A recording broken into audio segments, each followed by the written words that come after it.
Good morning, boys and girls. It is Tuesday, April 21st.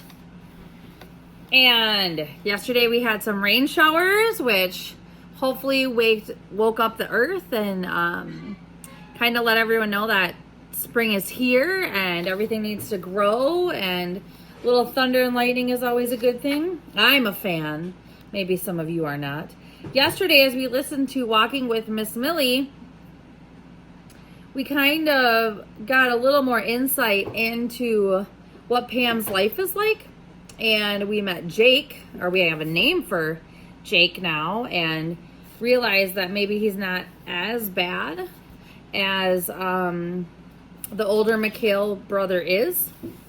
Today we're going to read chapter 23 and 24. These are both really short chapters. Like I said yesterday, we only have that much to go, and there's like 8 chapters in this part, so they're going to be shorter chapters, but I promise you that they will be filled with a lot of emotion and a lot of things to make you think as we go forward. So I'm just going to get started. Later that week, when Mama was working and Eddie was watching television, Grandma was holding a book like she was reading it, but for the whole time I watched her, she wasn't turning any pages. She saw me staring. Land's sake, Alice, it is impolite to stare. Go play. Ride your bike or something. Maybe riding that bike of Mr. O'Brien's wasn't a bad idea. Are you sure? She stood up. As a matter of fact, my head hurts a bit. I think I'll go lie down. Eddie's glued to the TV, so don't worry about us. But be sure to comb your hair before going outside. It looks like a rat's nest in the back. I hadn't heard that side of Grandma for so long, it might have been the first time her being critical made me smile. I decided it was time to ride that bike. I still didn't have to keep it, but I figured it wouldn't hurt to ride it a couple places like the library. It actually was pretty nice, rode much better than Mama's old one, but I wouldn't tell Mr. O'Brien that, not yet.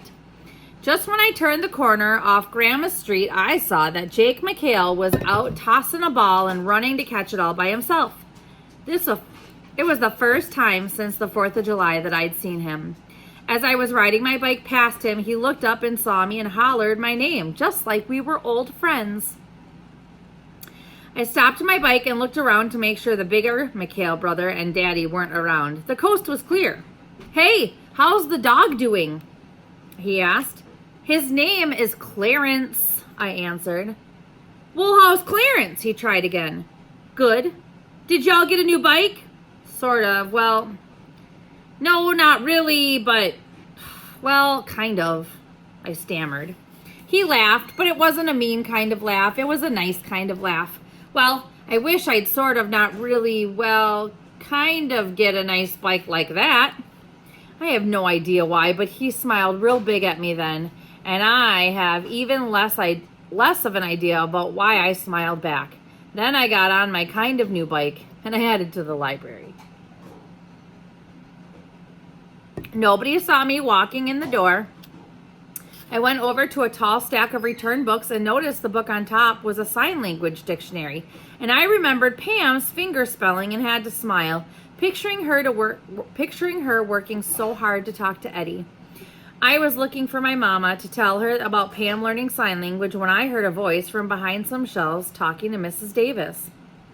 I just don't know what to do anymore. I can come to terms with him being out of my life, but the kids, it's not right for them. I stopped in my tracks so Mama wouldn't know I overheard that, and she went on. He never calls. Never. Is it so hard to pick up the phone and talk to your daughter? Those words might as well have slapped me across the face. I stepped back and looked away to try to stop the tears that were forming in my eyes. I noticed a girl with pigtails who looked kind of familiar sitting at a table reading a book. Right when I looked at her, she looked at me too and smiled. I was embarrassed, what with her seeing me all emotional, but there was something nice about her and I nodded. Still, I couldn't even begin to smile back at her, especially after what my mama said next. I don't know what to tell the kids. He just keeps saying he's trying to find himself. I ran out of the library, jumped back on the bike, and pedaled like I was being chased. Or maybe I was chasing something and I was tired of it. So Daddy was trying to find himself? Well, good luck to him, because I sure hadn't been able to find him for a long time. Finally, getting back to Grandma's, I dropped the bike and ran into the shed in the backyard, and I grabbed the letters that were still scattered on the floor, and then I grabbed a shovel. I walked into Grandma's garden where the soil was soft, and I started to dig a hole. But that shovel wasn't digging deep enough and fast enough for me, so I dropped it and I started to dig with my own hands. I must have looked like a dog getting ready to bury a bone, but I didn't care. I dug and dug until my fingernails were sealed with dirt. When the hole was finally deep enough, the sweat was dripping down my face so much I could barely see. But I managed to pour all of Daddy's love letters in that hole and cover them up. Daddy buried all those feelings a long time ago, and it only seemed right that those letters should get buried too. That is the end of chapter 23. Here is chapter 24. A crash came from the house, followed by the sound of glass shattering. I ran into the kitchen and heard the commotion coming from Grandma's room. Eddie saw me run in and followed me into Grandma's room, and we found her standing in front of a broken mirror. Her hands raised to her face, bright red blood dripping from one hand down her arm and onto the floor. "Grandma!" I hollered. Eddie started to walk closer to her, but I motioned for him to stop because of all the glass on the floor. Watching my step and watching more careful than I'd ever walked before, I made my way to Grandma. Grandma looked at me like she was a little girl, and I was going to scold her for breaking the mirror. "I'm sorry," was all she could say over and over. "I'm sorry." "It's okay, Grandma. Please sit down and I'll try to help you." I didn't know whether to try to clean up the glass so no one else got hurt or clean up Grandma's bleeding hand first. My head and heart were racing. "Mother?" Relief washed over me when I heard my mama's voice calling to Grandma. Mama grabbed a towel and tiptoed over the glass to help Grandma, who was sitting on the bed now, stammering about how the woman in the mirror scared her, or how she had hit the mirror to make the strange old lady go away. "Don't worry, it's okay," Mama said in a soft voice, soothing Grandma. I was standing next to Eddie, who held tight to my waist as we watched. Mama finished wrapping Grandma's hand. Once Mama had stopped the bleeding, she led Grandma around the glass and toward the door, saying to me, "Sweetie, I'm going to take Grandma to Dr. Riley. If he's not there, I might have to take her to the hospital to get her cut checked out. We'll talk when I get back. I heard you were at the library. That's why I came home early. Honey, I'm so sorry." Eddie and I followed them outside and watched the car pull out of the driveway.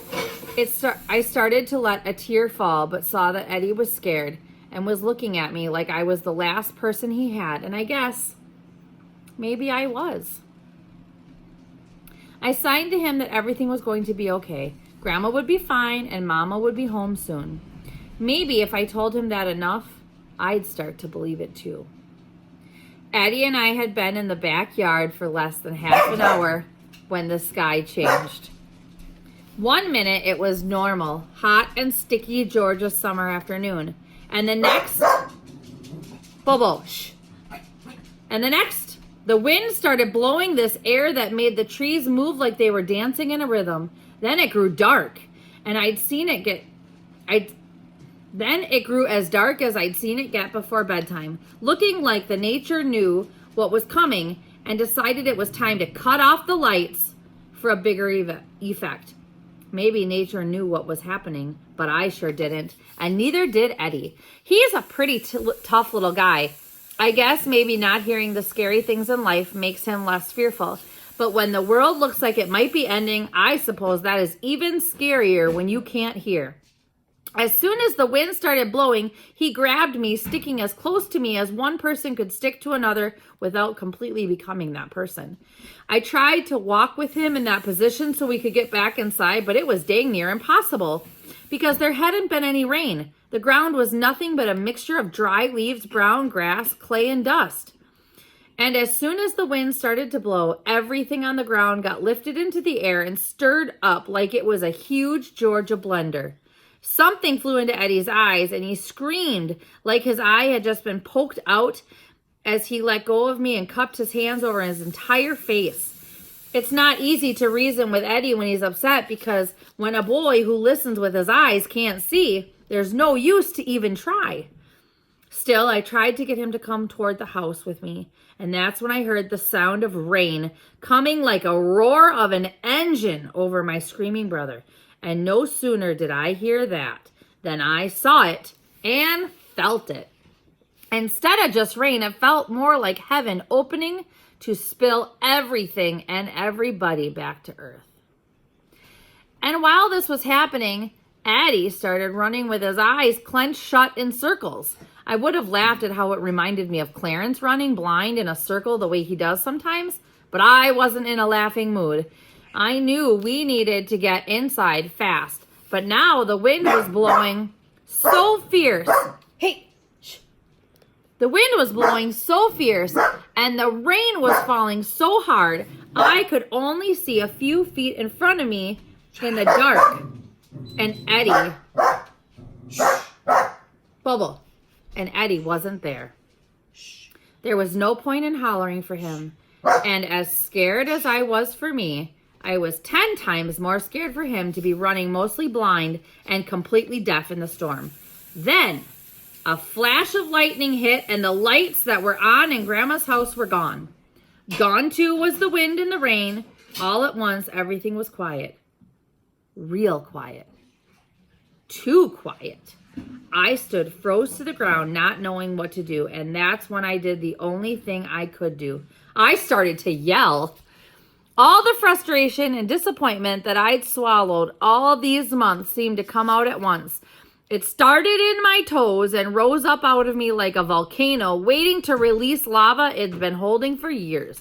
I screamed and I screamed, and then over my own wails, I heard a familiar voice. Hey, Alice girl! I stopped screaming. I didn't see her, but I could hear. You gonna just stand there and blow away, or you want to come join your brother and me inside? And that is the end of chapter 24. So I need you to think about a couple things.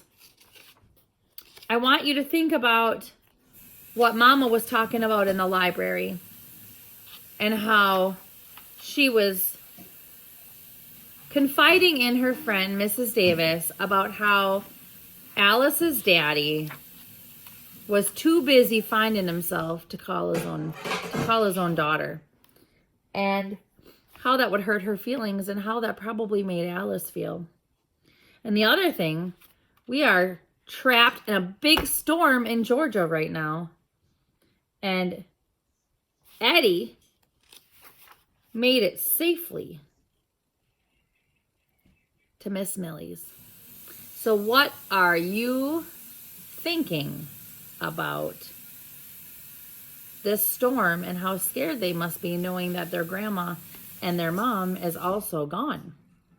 So just a couple feelings for you today. It's a nice short video. Tomorrow's is going to be nice and short as well. I want you guys to know that I care about you so much, and I hope that you guys are doing okay. And I hope that you can take some time to think about their feelings and maybe think about your own feelings and share an email with me and let me know how you're doing. All right, guys, have a great day, and I'll see you tomorrow.